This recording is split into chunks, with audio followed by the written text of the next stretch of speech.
The air in the grand ballroom of the Pacific Heights Museum of Modern Culture didn't just shimmer with luxury, it buzzed with the electric pulse of a multi-billion-dollar legacy.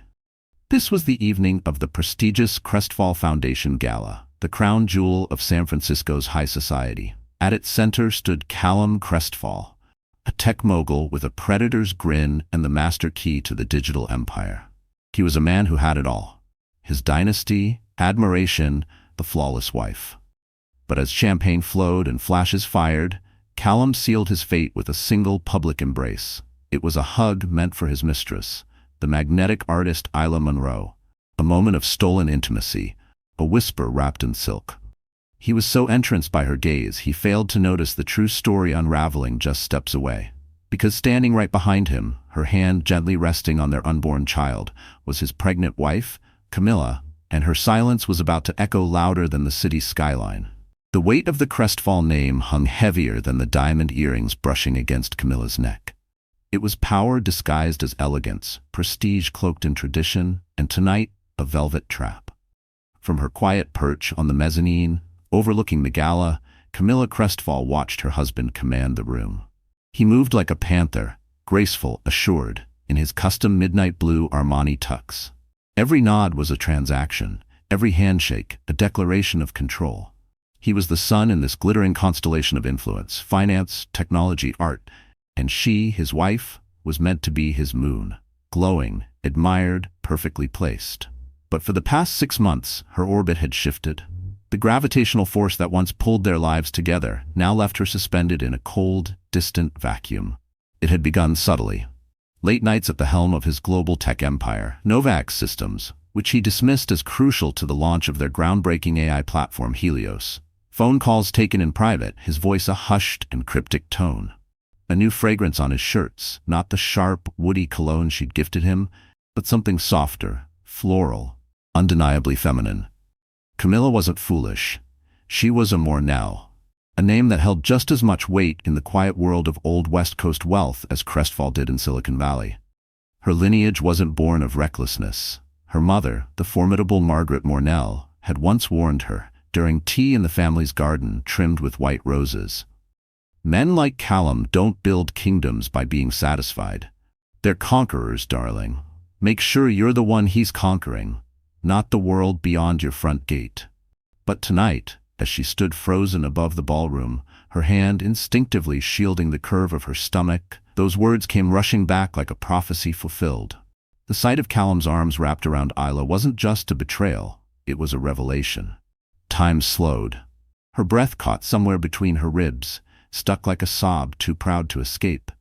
Her world, their world, shifted irreparably, not with a bang, but with the unbearable softness of a stolen glance and a traitor's smile. Camilla had laughed it off then, thinking it the outdated cynicism of another era. They're conquerors. Be sure it's always you he wants to conquer, sweetheart, not the world outside your door. Camilla had brushed it off as her mother's outdated warnings, relics from a more cynical time. Her love for Callum had always felt genuine, a whirlwind affair that captivated the press and charmed society. He was the visionary tech giant, and she, the poised, brilliant social economist who could read market shifts like poetry. He'd once prized her intellect, her knack for disarming skeptical venture capitalists, her elegance under scrutiny. She wasn't just a figure on his arm, she was his equal. Or at least, that's what she'd believed. Now, 7 months pregnant with their first child, a boy the future heir to the Crestfall empire, Camilla carried not just life, but a shadow of dread that never left her side. The pregnancy was complicated, classified as high risk by their doctors, who had insisted on strict rest and minimal stress. A bitter chuckle nearly escaped her lips. Minimal stress in the world of the Crestfalls was a fantasy she no longer dared entertain. Her hand drifted protectively to the swell of her belly, an instinct that had become second nature. This baby was her gravity, the one thing keeping her steady as her life threatened to spiral out of control. She'd tried to reach Callum, to bridge the emotional gap that had widened between them. Just a week ago, she had waited for him in a silk negligee that felt more like theater than romance. When he finally came home, reeking of that unfamiliar, flowery perfume and the smooth bite of top-shelf whiskey, He had merely kissed her forehead, muttered something vague about a brutal board meeting, and disappeared into the guest suite, claiming not to want to disturb her rest. The rejection had pierced like frost glass. Now, her gaze swept across the gala crowd again, searching for his silhouette. And then she saw her. Isla Munro. There was no mistaking her. A slash of crimson silk in a sea of understated black and gold. Her copper curls fell in a waterfall down her back. She cradled a glass of champagne with an artist's indulgent grace. Of course, Camilla knew exactly who she was. Callum had been enthralled with her for months. Isla was a digital artist on the rise. Her niche, the emotional interplay between humanity and artificial intelligence. Callum's company was funding her first major solo show, titled Emotive Echoes. He had described it as a strategic partnership. A way to invest in cultural capital, he'd explained. He talked about Ila's innovation, her artistic eye, her revolutionary use of the Helios platform to create visually striking, emotionally driven installations. He never mentioned her beauty. But then again, he didn't need to. He never needed to mention her beauty, because now, watching him close the distance, Camilla could see everything in how he looked at her. At the base of the grand staircase stood Isla Munro, radiant in crimson. The professional formality Callum extended to everyone else evaporated. He leaned in, his hand settling on the small of her back. The touch, too familiar, too intimate, twisted a knot in Camilla's stomach. Isla tilted her face upward, a slow, knowing smile curving her lips. They were locked in their own world, untouched by the hundreds of eyes scanning the room. Camilla barely registered the shimmer of silk beside her until she heard a voice at her shoulder. "Are you seeing this?" said Evelyn, her closest friend, voice low and sharp. "He's not even trying to be discreet." "It's business," Camilla replied automatically, the lie dry and bitter on her tongue. "Nova X is backing her solo show, Evie. The way he's looking at her has nothing to do with business," Evelyn snapped, "and everything to do with the fact that dress might as well be spray paint." Her loyalty stung like a slap meant to wake her up. "You need to go down there, mark your territory." The phrase felt ancient, undignified. But Evelyn was right. She couldn't stand on the balcony like a ghost watching her own life disappear. Camilla inhaled slowly, rolled her shoulders back. The velvet of her deep sapphire maternity gown swept around her in graceful folds. She was Camilla Mornell Crestfall, the woman who bore the family name, the future mother of its heir. She would not be erased. Each step she took down the marble staircase was deliberate, controlled. Heads turned. Smiles flickered toward her with rehearsed politeness. She kept her own expression calm, refined, a smile as polished as glass. The wife had arrived. As she moved through the crowd, she felt the subtle shift in the atmosphere, guests clocking her entrance and the tableau playing out near the staircase. The air grew taut with anticipation, silent murmurs forming behind champagne flutes. Callum was laughing now, freely, openly. It was a laugh Camilla hadn't heard from him in months. Isla reached up and brushed something invisible from his lapel, her fingers lingering far too long. The easy intimacy made Camilla's throat tighten. She was 10 feet away. Then 5. Callum's back was to her. He leaned in, voice low, intense. Isla's eyes, a piercing shade of jade, lifted past his shoulder and met Camilla's. Time stopped. There was no embarrassment, no startle in Isla's gaze. Just a poised, cool calculation.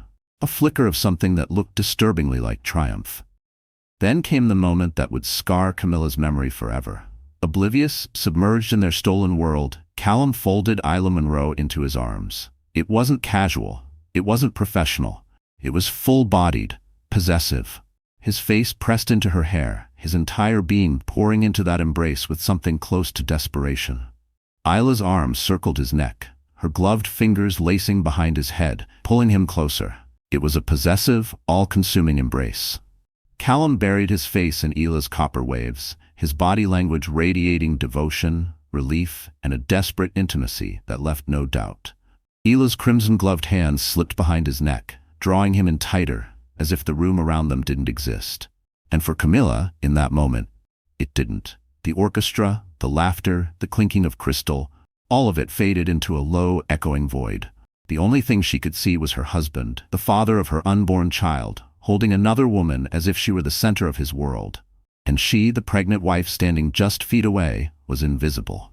A sharp pulse of disbelief stabbed through her chest, followed by a hollow ache that spread like wildfire through her limbs. Her heart didn't just break. It fractured silently, methodically, like fine porcelain under pressure.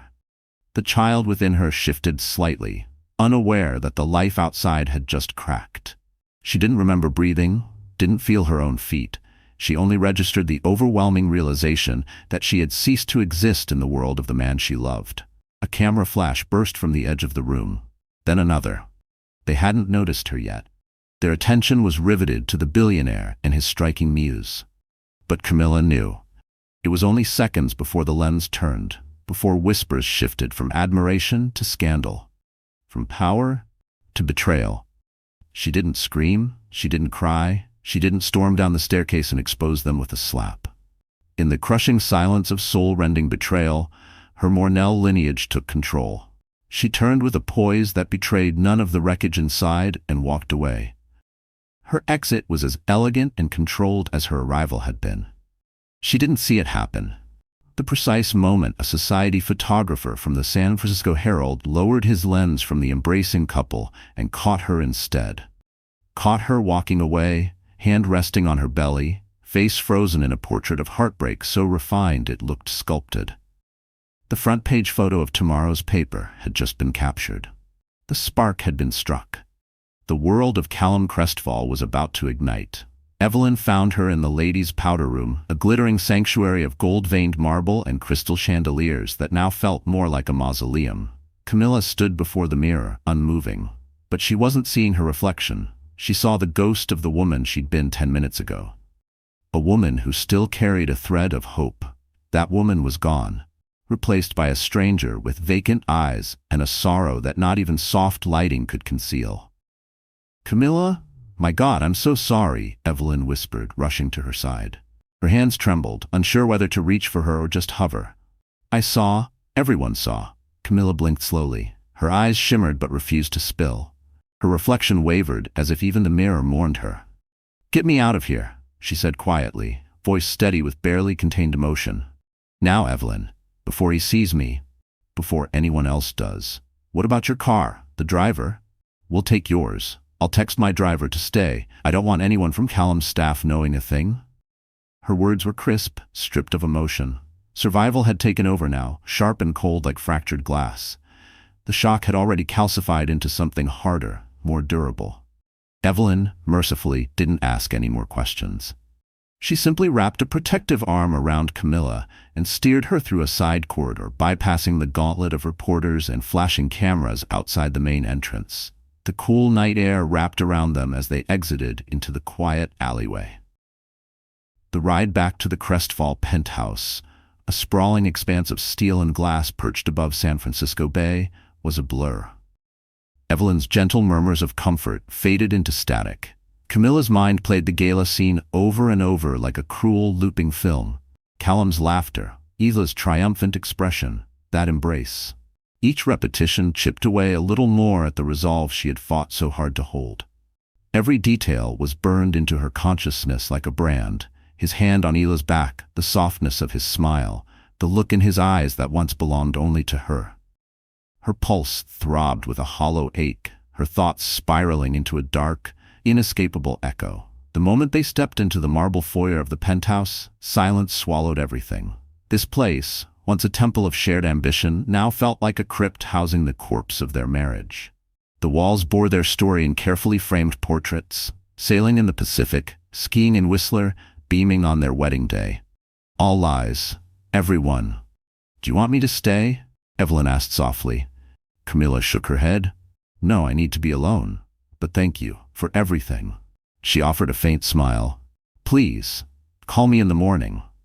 After Evelyn left, Camilla wandered through the dark apartment. She passed the nursery. The door cracked open. Just last week, the design team had completed it. It was a tranquil space, bathed in soft neutrals with a mural of constellations and mythical animals gracing the ceiling. A wave of nausea hit her so violently her knees nearly gave out. She gripped the doorframe, knuckles whitening with the force. The air inside the room felt too still, too clean, like it didn't belong to her anymore. Every detail, from the cloud-shaped nightlight to the tiny bookshelf filled with fairy tales, screamed of the life they had promised each other, a promise now rotting at its core. Her baby deserved better than a legacy built on betrayal. This was supposed to be a haven, a symbol of new beginnings. Now it felt like a movie set, a hollow backdrop to the illusion of the perfect Crestfall life. She retreated to her master suite, a secluded wing of the penthouse that had quietly become hers alone. She peeled off the velvet gown and the heavy jewels, letting them fall in a careless heap. In the shower, she scrubbed at her skin until it stung, desperate to erase the night. The shame, the betrayal, the scent of the other woman that clung to her husband and now seemed embedded in the air. It was just past 2 a.m. when she heard him. "Callum?" He entered quietly, but not quietly enough. She heard the soft clink of his cufflinks hitting the dresser, the sigh as he loosened his tie. Then he hummed, a low, contented hum. The sound turned her blood to ice. How could he sound so satisfied, so unaware of the destruction he'd left behind? Her jaw clenched as her stomach churned. The bed dipped as he slid in beside her. The faint, unmistakable trace of Isla's perfume lingered on his skin. He thought she was asleep. He thought he'd gotten away with it. "Camilla," he whispered, his voice thick with feigned concern. "You left early? Julian said you weren't feeling well. Is everything okay? The baby?" The hypocrisy made her physically ill. She didn't move, didn't even breathe. He sighed again. This time, a sound laced with irritation. Then he turned over, away from her, and within minutes his breathing deepened, slow and steady. He was asleep, peaceful, content, as if he hadn't just demolished his marriage in front of half the city. Camilla lay in the dark, a scream caught in her chest, frozen in place. Sleep was not an option. It was a luxury for the untouched. She slipped silently from the bed and padded to her private study, the floor-to-ceiling windows casting the glow of San Francisco's skyline across the room. The city glittered like a million emotionless stars. She opened her laptop. The first shockwaves were already pulsing through the internet. Society blogs, gossip columns, headlines pulsing with coded scandal. Crestfall tech CEO's electric connection with rising artist Isla Monroe. Camilla who? Callum Crestfall and Isla Monroe steal the spotlight at Crestfall Foundation Gala. The early pieces were careful, layered with suggestion more than accusation. But the photos spoke plainly. There were dozens. Callum and Isla laughing, whispering, touching, the embrace, and then she saw it. The San Francisco Herald had updated its front page. The lead image was massive, striking, absolutely devastating.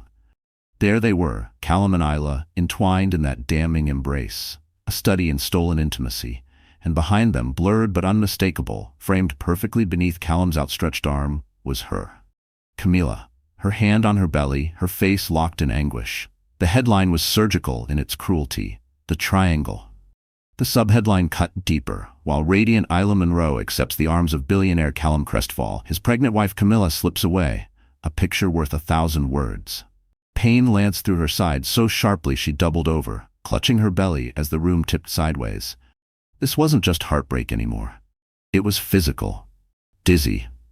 Cramping. Her vision swam. She dragged herself across the room, hand shaking as she reached the desk phone. Her fingers barely hit the right digits as she called the emergency line for her obstetrician. She could hardly hear her own voice over the rush in her ears. She described her symptoms as best she could. The response was swift, firm. "Get to the hospital, now." She hung up, heart racing. She couldn't wake Callum. She wouldn't. She couldn't let him wear the mask of a devoted husband. Not now. Not when this pain, this terror was hers alone. This was not for performance. This was real. She couldn't let him see her like this. This was her battle to fight alone. With trembling fingers, she called the one person she could trust without question. The one whose loyalty lay with the Mornell name, not the Crestfall one. "It's Camilla," she whispered when the line picked up. "I need you to meet me at the service entrance. 10 minutes. Tell no one." Julian Croft, Callum's closest friend and the COO of Novak Systems, stood in the pristine two-white corridor of the St. Gabriel maternity ward. His designer suit felt almost offensive in the sterile environment. He had arrived 20 minutes after Camilla, summoned by a frantic Callum who had woken to an empty bed, and a photo that was now igniting the internet like wildfire. "How is she?" Callum demanded, raking a hand through his disheveled hair. The composed mogul from the gala was nowhere to be seen. In his place stood a man unraveling. The doctor said the stress caused a minor placental abruption. They're keeping her for monitoring, trying to prevent early labor, Julian answered flatly. His voice carried none of its usual composure or warmth. Callum staggered back, the color draining from his face. Early labor, my God. The baby? They think he'll be okay. She's stable for now, resting. Julian finally looked at him, really looked at him, with eyes so sharp, so full of restrained fury, they could have cut steel. She won't see you, Callum. What do you mean she won't see me? She's my wife. No, Julian said quietly, firmly. She asked for her mother. Margaret's in there now. And her exact words, Julian added, each syllable deliberate, were, I don't want that man anywhere near me or my son. The words hit him like a punch to the gut. That man, not Callum, not her husband. The distinction was as cruel as it was clear. He had gone from her partner to a stranger in less than a night. The title he had worn so proudly, that of husband, protector, father-to-be, had been ripped away with a single phrase. She doesn't understand, Callum insisted, panic creeping into his voice. It was a misunderstanding. The angle, the photo. Ela is just, she's a colleague, an artist. Julian stared at him in disbelief. A colleague, he repeated, voice like a razor. Callum, I've stood by you through everything. I've covered your late nights. I've lied to Evelyn for you, something I've regretted every damn day. I warned you, I told you were playing with fire. His voice rose, trembling with disgust. And now the whole world's in flames. And you're still trying to pass it off as colleagues? There was no saving him from the wreckage anymore. Julian's voice, usually a bastion of calm logic, was now laden with betrayal. Not just Camilla's, but his own. He had believed in Callum once. That belief was gone. The silence that followed was suffocating. Before Callum could say another word, the door to Camilla's hospital room opened. Margaret Mornell stepped out. Her spine was straight as steel, her face unmoving, regal, unshakable. She was the embodiment of aristocratic rage. Margaret Mornell strode straight up to Callum, her eyes glinting like shards of ice. She didn't raise her voice. She didn't need to. Her words were soft, measured, and lethal. You've done what no competitor, no economic crash, no scandal has ever managed, Callum, she said, her voice laced with refined venom. You've broken my daughter, and by doing so, you've declared war on my family. You will not see her. You will not see my grandson. From this moment forward, all communication will go through attorneys. Now get out of my sight. She turned without another word, dismissing him with the cold finality of a monarch banishing a traitor. Callum stood frozen in place, stunned into silence as the full scale of the disaster descended on him. This wasn't just a misstep. This was ruin. He hadn't merely betrayed a wife. He had shattered a bloodline. And the woman lying in that hospital bed wasn't just broken. She was a Mornell. And Mornells never, ever lost. For 3 days, Camilla remained in the quiet cocoon of her private hospital suite. The immediate medical crisis had passed. The doctors had managed to stop the contractions, but she was placed on strict bed rest for the rest of her pregnancy. Yet her room was no prison. It was a war room. Margaret was the general. Evelyn, the chief strategist. Together, they transformed the sterile sanctuary into the command center of a silent revolution. The air inside the suite was charged, strategy meetings spoken in hushed tones, legal files quietly reviewed over cups of chamomile tea. Camilla, though confined to bed, was not idle. Her mind was sharper than ever, her resolve forged in pain. Her stillness was not weakness, it was the calm before the storm. The gifts and lavish flower arrangements from Callum were returned unopened. His voicemails went unanswered. His messages, frantic and rambling, were ignored. He wasn't just barred from the room, he was locked out of her life. Outside those hospital walls, the world boiled with scandal. The triangle photo was everywhere. It had become a cultural moment, a viral symbol of betrayal and unchecked ego. Isla Munro was no longer a talented digital artist. She was now the most infamous mistress in the world. Hounded by paparazzi on both coasts, she responded with a calculated move, an exclusive interview with a glossy national magazine. In it, she cast herself as the reluctant muse, an artist caught in the whirlwind of a powerful man's attention. She spoke of a profound intellectual bond with Callum, a connection that defied conventional definitions. She never confirmed a physical affair. But her phrasing painted the picture she wanted. A misunderstood romance, not a scandal. It was a masterstroke in public relations, one designed to make her a tragic heroine, not a homewrecker. It was manipulation at its finest, precise, rehearsed, and utterly heartless. It made Camilla's blood boil. While she fought to keep her son safe inside her body, Isla was out there, reframing the truth. This woman was constructing her own mythology, weaving a tapestry of artistic half-truths.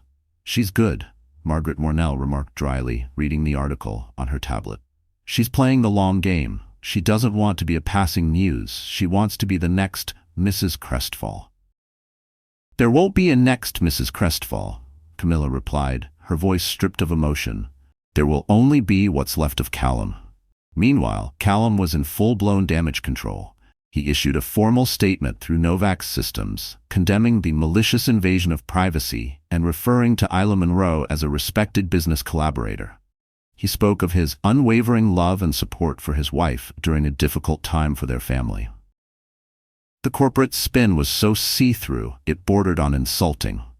He leaned on Julian again, calling him at every hour, begging him to act as a go-between.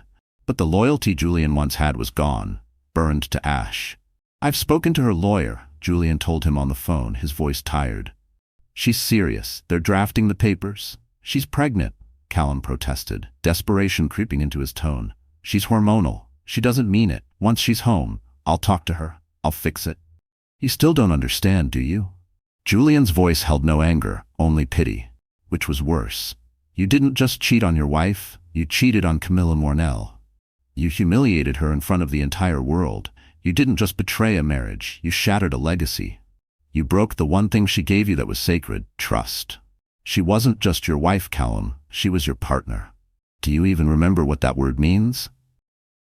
That word haunted Callum now, partner. Camilla hadn't been just his spouse, she had been his counsel, his strategist, the one who brought old money instincts to his bold new money empire.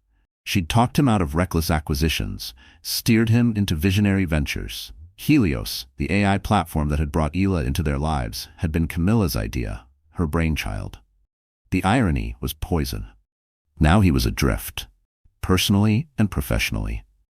Whispers had begun to ripple across Sandhill Road and Wall Street alike. Was Callum Crestfall slipping? Was the turmoil in his private life clouding his business judgment? Novak's stock, once untouchable, dipped several points. A minor slide, but enough to raise eyebrows. The sharks had caught the scent. Back in the hospital, Camilla wasn't just healing, she was preparing. "Humiliation," she said to her mother, "is a powerful motivator." "She's not just leverage," Camilla said, staring out the hospital window at the glittering skyline. "But this isn't just about a legal strategy. I need more than a photo, I need leverage." "What are you thinking, darling?" Margaret asked, her tone soft but her gaze razor-sharp. Elam murmured, "Callum may be a fool, but he's a brilliant fool. He wouldn't jeopardize everything for just anyone. There's something about her, too refined, too perfect. People like that, they're rarely what they seem." And so the quiet investigation began. Margaret engaged the family's trusted team of private investigators, professionals whose loyalty had been secured by Mornell retainers for generations. This wasn't about exposing a mistress. It was a full-scale forensic excavation. Every corner of Isla Monroe's past would be examined. Birth records, education, employment, tax history, and everything in between. At first, there was nothing. Her life read like a textbook rise. Born in Oregon, art scholarship to RISD, an impressive, steady climb through the New York gallery circuit. Squeaky clean. Too squeaky. The breakthrough came from an unexpected direction. A junior investigator, sharp, tech-savvy, and not bound by conventional methods, ventured into darker territory. He cross-referenced metadata from Isla's earliest known digital artworks, tracing usernames, forum aliases, and forgotten digital footprints.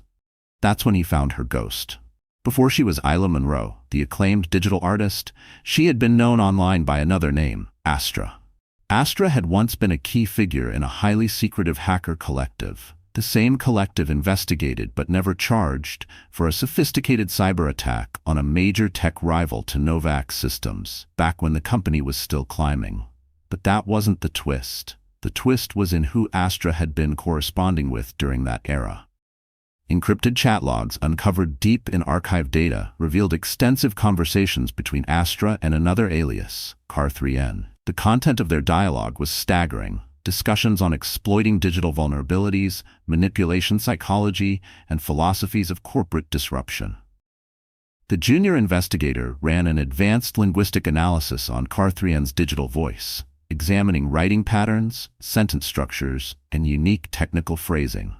Then he cross-checked it with internal communications from Novak's senior leadership, archived press releases, memos, investor notes. The result hit like thunder. Inside the sterile calm of the hospital room, where the hum of machines quietly punctuated the air, the atmosphere shifted. Camilla, once still and pale, began to tremble. Not with fear, but with a seething, purposeful energy. Evelyn brought the encrypted report to the hospital on a secure laptop. Inside Camilla's private room, the three women huddled around the glowing screen. Camilla read in silence, her face pale, her eyes fixed. The conclusion of the report was as staggering as it was clear. With 98.7% certainty, based on linguistic forensics and IP traces logged from an old private server linked to a Silicon Valley country club, the alias Car3N belonged to Alistair Crestfall, Callum's father, the old guard titan, ruthless industrialist. The very man Callum had dethroned in a bloody boardroom coup 5 years ago to take control of Novak's. Their relationship had always been legendary in its toxicity. But this was treasonous. Now it was something else entirely. It was a cold war, waged in silence, built on resentment and ambition. Alistair Crestfall had always viewed his son's progressive, more compassionate approach to leadership as weakness. He loathed Callum's marriage to Camilla, seeing the Mornell influence as a dilution of the ruthless Crestfall DNA. And now, the puzzle fit together with chilling precision.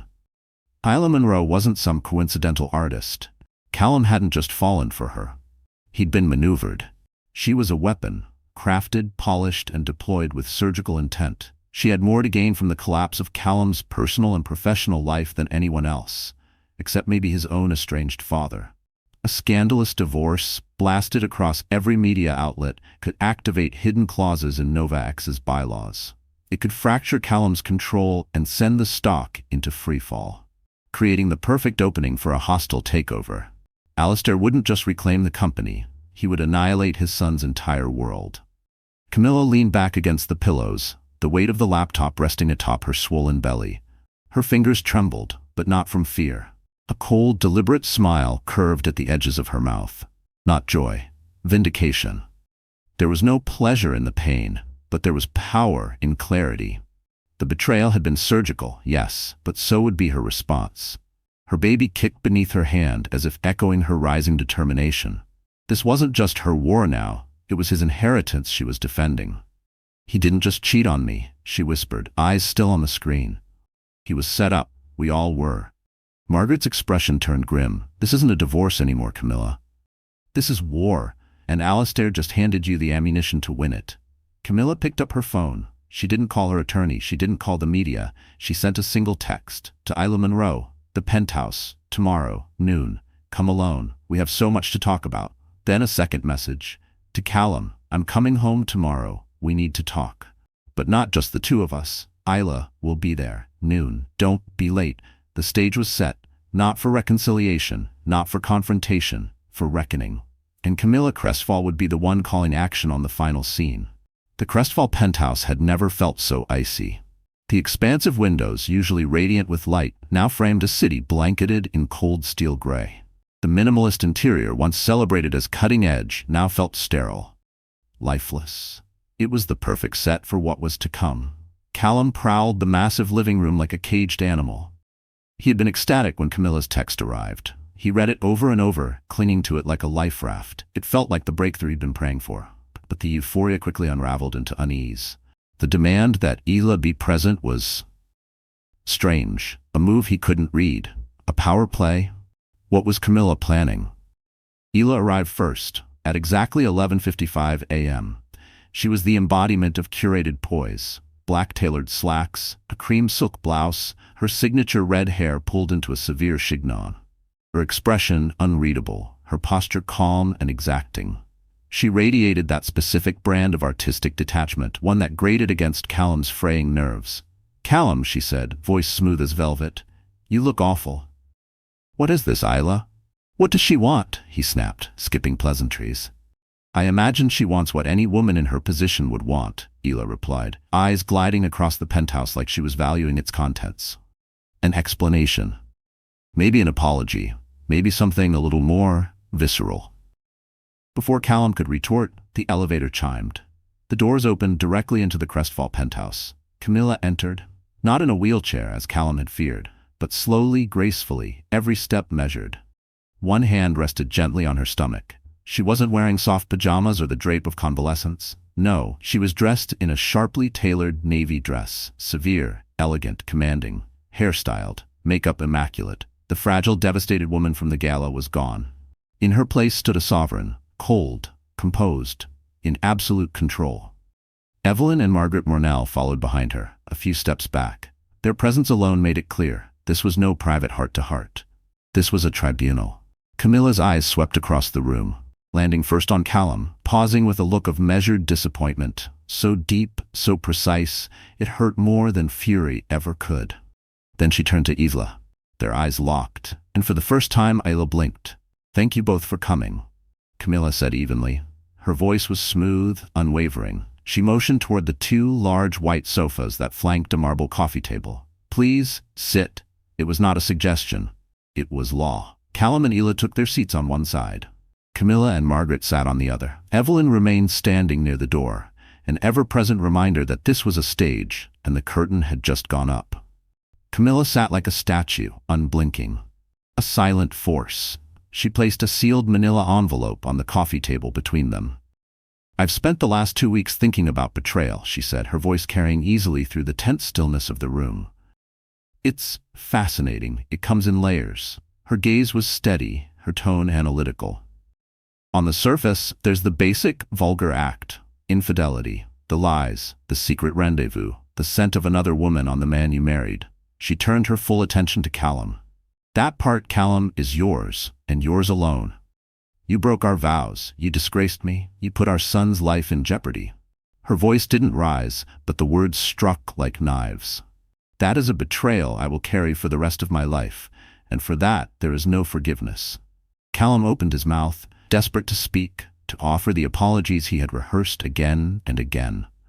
But Camilla lifted one hand. "Silence. That," she continued, turning her gaze to Isla, "is just the first layer. Then there's the deeper kind of betrayal, the calculated one, the kind that wears a mask." She leaned forward slightly, her eyes narrowing. "You're an artist, a brilliant one, not just with form and concept, but with people.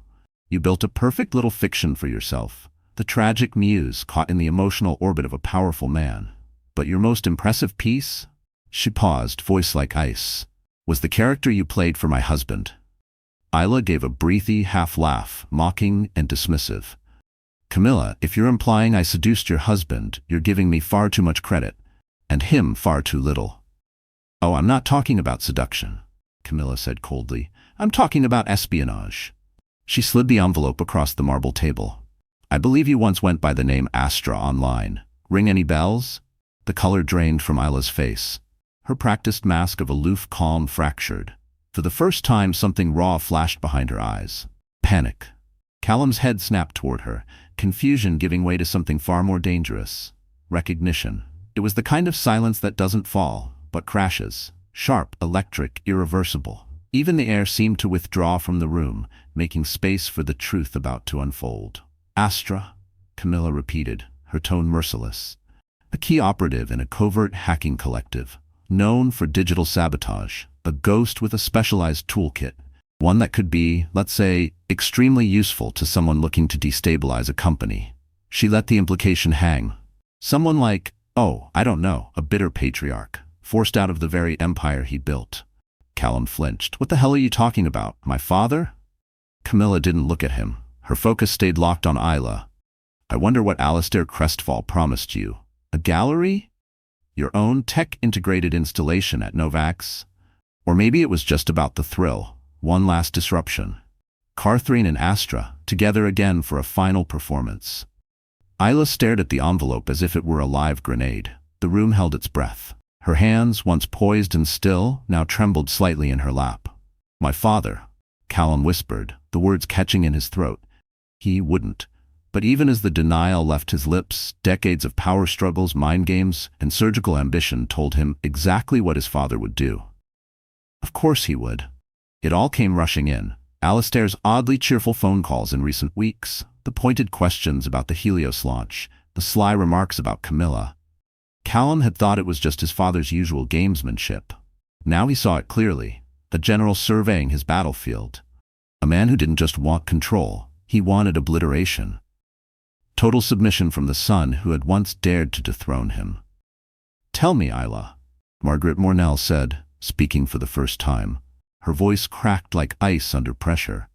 "Was sleeping with the son part of your agreement with the father? Or just a perk of the assignment?" The words shattered the room's silence. Isla finally broke. Her eyes moved from Margaret's withering scorn to Camilla's frozen fury, then to Callum's wrecked expression. The performance was over. "He found me," she said quietly. "Alistair. He'd been tracking me for years. He knew everything about Astra, about the collective. He said he had an opportunity." She swallowed hard. "He wanted me to get close to Callum, to be a disruption, a distraction. He said Callum's marriage made him soft, that he was losing his edge. He wanted to show the board Callum's personal life was a threat to the company." "And the affair?" Camilla asked, her voice a blade. Isla looked at Callum then. For a flicker of a second there was something human, regret, pity. That wasn't part of the initial plan. The idea was just to create doubt, the illusion of something inappropriate. "But Callum," she hesitated, "he wanted someone to see him, not as a CEO, just a person." It was easy. That final word, so dismissive, so stark, echoed like a gunshot. Easy. The word landed like a strike across the face. Callum had been desperate for connection, starved for meaning. And in his hunger, he had walked blindly into a snare set by his own father. The scope of it, of Alistair's betrayal, was monstrous. It dwarfed his own. In that moment he realized the bitter truth. He had never truly been in control. Not of his company, not of his fate, and certainly not of the wreckage now lying before him. He wasn't the architect of disaster.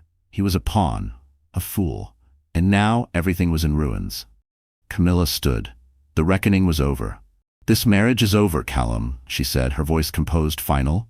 "Our lawyers will be in touch, not just for the divorce." She paused. "But also for my formal separation from Novak's systems." Callum surged to his feet. "Camilla, wait, you can't walk away from the company. We built it together. You will be fighting your father for the soul of your company," Camilla cut in, her voice like steel. "I will be fighting for something far more important. I will be protecting my assets and my sons." Camilla's voice was unshakable. "The prenuptial agreement gives me significant equity. Shares I earned, shares gifted to me, shares tied to initiatives I led. I'll be forming my own holding company."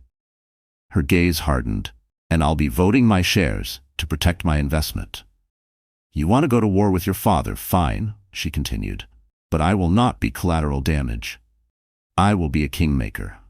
The room seemed to contract around her, the force of her will pushing out everything else. This wasn't a declaration. It was a coronation, and her crown was carved from resolve, not privilege. She turned, Margaret and Evelyn silently falling into step behind her. But before she reached the elevator, Camilla paused in the foyer, glancing back one final time. Callum stood at the center of the room, a man broken, lost, hollow. Across from him, Isla sat small and silent, a saboteur whose plan had blown up in spectacular fashion. "One more thing, Callum," Camilla said, her voice clear, ringing across the marble. "That envelope? It contains everything. The chat logs between Astra and Cartharin, Alistair's encrypted messages to Isla, every thread of their conspiracy. What you do with it is up to you. You can use it to destroy your father, to save what's left of your company. Or you can let him win." She let that hang. "Frankly, I don't care. My only priority now is the life I carry, a Mornell heir, and he will be raised far, far away from the poison of the Crestfall name." Her voice didn't tremble. Not once, not even when she said heir. There was pride in that word now. Protection. Power. She turned, and without another glance stepped into the elevator. The doors slid closed with a whisper of finality, sealing off the past, leaving Callum Crestfall alone in the cavernous hollowness of his penthouse. Once a palace, now just a graveyard. The silence that followed was suffocating. Across from him, Isla Munro remained frozen, an artfully composed ruin. The envelope still sat on the table between them, humming with the weight of truth, a monument to betrayal. Callum didn't move. Not at first. Then, his body shuddered. A guttural cry of rage ripped from his throat. He lashed out, sweeping his arm across the table, sending the envelope, a crystal vase, and a stack of design books crashing to the ground. The destruction wasn't enough. Nothing would be. It wasn't just a room in ruins. It was his legacy, his identity. Isla flinched but didn't speak. She slowly stood, her movements brittle and wary, like an animal that senses it's no longer welcome. "Get out," Callum growled, his back to her, his voice low, final, dangerous. "Callum," she started, her own voice thin, cracked, and reaching. "Did you ever feel anything?" Callum cut in, turning to face her. His eyes were ablaze, burning with a rawness so visceral, it was almost frightening. Was every touch, every word, every moment just part of your script? Isla met his gaze. And for once, the mask was gone. There was no elegance, no mystique, only the bare, unfiltered truth of a mercenary who had failed her mission. "It was a job," she said, voice flat. "You were a mark. It got complicated, but in the end, it was always a job."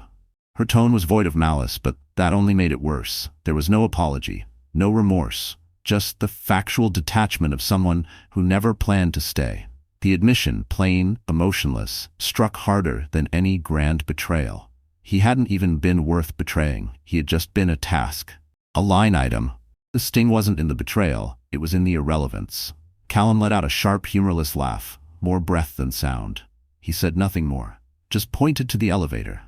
Isla gathered the last fragments of her dignity and walked out. The soft chime of the elevator doors closing echoed like a final note. She was gone. And Callum collapsed onto the nearest sofa, his face in his hands. He had been played by his father, by his lover, and in the end, outflanked by his wife. Humiliation was a sickness that clawed at his insides. The war for Novax was coming, but even victory now would taste like ash. The next 6 months were a masterclass in precision warfare. Litigation, strategy, ruthless clarity. Camilla's legal team moved like a surgical strike force. The divorce filings were clean but lethal, a cold record of failures. Not just as a husband, but as a fiduciary whose recklessness endangered mutual assets. Simultaneously, Camilla launched Mornell Holdings. It wasn't just a shell to protect her wealth. It was a throne, a new empire, built not in spite of pain, but because of it. The firm's first board meeting was held in a room full of light and modern warmth. Oak wood, curated canvases, and fresh flowers. It was everything the steel and glass chill of Nova X wasn't. Her foundation asset, a massive, voting-strong block of Novax shares. Instantly, she became a key player on the street, an unignorable force. The message? Camilla Mornell wasn't retreating. She was advancing. Armed with the digital arsenal from that manila envelope, Callum mounted his own quiet coup. The confrontation with Alistair wasn't loud. It wasn't dramatic. It was lethal. Inside the Novax boardroom, Callum presented the evidence, encrypted logs, financial trails, the full digital narrative of betrayal. Alistair's allies, once staunch, now pale, sat stone-faced as the evidence built. The older Crestfall flailed, denials fell flat, the weight of proof silenced him. He was given a choice, a quiet, complete divestment and lifelong retirement. Or federal charges for corporate espionage. The old lion had no more roar. Alistair Crestfall signed the exit documents, his signature shaky with impotent rage, and vanished from the world he once ruled. Callum had won. He was now the undisputed ruler of Novax Systems. His grip on the company was absolute. But the triumph was hollow. The penthouse was a mausoleum. He drifted through its silent halls like a ghost, unable to face the sealed nursery meant for a son he might never know. Work became his only refuge. He collapsed into sleep wherever exhaustion took him, usually on the living room sofa, still dressed, because the master bedroom had become sacred. It belonged to Camilla, to what they once had. He didn't deserve to set foot there. He had fought, clawed, and outmaneuvered, only to find himself king of an empire built on ash. No accolades, no power could silence the echo of the life he had forfeited. Then, in the crispness of early fall, news spread among the city's elite. Camilla had given birth, a healthy baby boy. And in her final, deliberate break from the Crestfall legacy, she named him Nicholas Mornell. There was no Crestfall heir. The dynasty Callum had once imagined himself preserving had ended with him. No hyphenated names, no shared bloodlines, just a clean, irrevocable departure. But the true ending didn't play out in courtrooms or boardrooms. It played out in quiet moments, in separate lives, built from the rubble. High above the city, inside the warm elegance of Mornell Holdings, Camilla stood by the window, gently rocking Nicholas in her arms. He was everything. Small, perfect, hopeful. He didn't represent power in the old sense. Stocks, leverage, control. He represented something pure, limitless potential. Love without condition. With each breath he took, he healed a wound she never thought would close. Her phone buzzed, a push notification from a finance app. Novax Systems Inc. reports record Q3 profits. Crestfall's focused leadership credited for unprecedented growth. She glanced at it. For a moment an echo stirred. The man she once loved. The empire they built together. But there was no pain, no anger, only a calm finality. A chapter closed. She kissed Nicholas's downy head and turned away from the skyline. Her eyes didn't linger on towers of glass and memory. They looked ahead, to the life in her arms. Across town, in the immaculate severity of his own corner office, Callum saw the same alert. Numbers soared. Investors cheered. Praise flowed. None of it mattered. He stared at his screen, at a photo posted that morning on a society blog. It was Camilla, in Central Park, pushing a stroller beneath the turning leaves. Her head tilted back mid-laughter, sunlight catching in her hair like it once had in his dreams. That expression, pure, unguarded joy, was something he hadn't seen in years. And now it was gone, unreachable. Reborn in a world where he no longer belonged. She was laughing, head tilted back, eyes shining, pure, unrestrained joy on her face as she looked down at her son. It was a kind of happiness Callum hadn't seen in years. A joy he had smothered. A light he had dimmed. And now, revived. But far from him. He could see everything in that photo. The way the golden autumn sun lit up her hair, the effortless elegance in the curve of her back, the quiet, radiant contentment that surrounded her like an aura. This was the woman he had once won, and carelessly discarded. This was the life he had traded away, for power, for ego, for something that now felt utterly hollow. He closed his eyes. The silence in his glass empire pressed in like concrete. He had won the company, defeated his enemies, preserved his name in the annals of business lore. But as he stared at the image of the life he could never reclaim, he knew with chilling clarity that he had lost everything. The cost of betrayal wasn't in dollars or contracts. It was the absence of a wife's laugh, the unreachable bond of a child's love, and he had thrown it all away. Willingly, blindly. So the empire of Callum Crestfall stood, a hollow pinnacle, built on ruins. But his world lay in ashes. This wasn't just a story of a broken marriage. It was a story of a father sabotaging a son, of ambition rotting love from the inside, and of a woman who refused to break. Camilla Mornell didn't walk away from the ruins. She built something greater, from the ground up, on her terms, strong, resolute, unbowed, and in doing so reminded the world that in the rarefied stratosphere of the ultra-wealthy, love, loyalty, family are the most dangerous pieces in the game. What did you think of Camilla's ultimate power play? Was Callum a villain or a pawn trapped in a bigger scheme? So the story is over. Our wonderful friends, are you still here with me even at this late hour? If you're still watching, still listening, then maybe something in this story touched you, stirred something real, and maybe, just maybe, we're both meant to sit in this moment together and ask, what now? You see, this story wasn't just about betrayal or power. It was about losing everything and choosing not to stay broken, about being shattered in front of the world, yet still standing up, not for revenge, but for dignity, for a future built on self-respect, not old wounds. Camilla Mornell's journey reminds us, your worth isn't decided by someone else's inability to recognize it. When the world tries to define you by what you've lost, redefine yourself by what you're building. In a world obsessed with image, her quiet, fierce refusal to crumble became the loudest truth of all. The wound is the place where the light enters you. Rumi. Pain doesn't just break us, it opens us. And maybe healing begins not when we forget, but when we understand who we are now because of what we survived. So if you've been hurt, betrayed, left behind, this is your moment too. Not to retaliate, but to rise, to begin again, to claim the life that you deserve, on your terms. If this story moved you, if Camilla's strength or Callum's regret spoke to a quiet place in you, then please like, share, and subscribe. Stay with us. There's more to explore, more stories to tell, and maybe the next one will feel even more like your own. Until then, take care of your heart, rebuild from the ashes. And remember, you're not alone.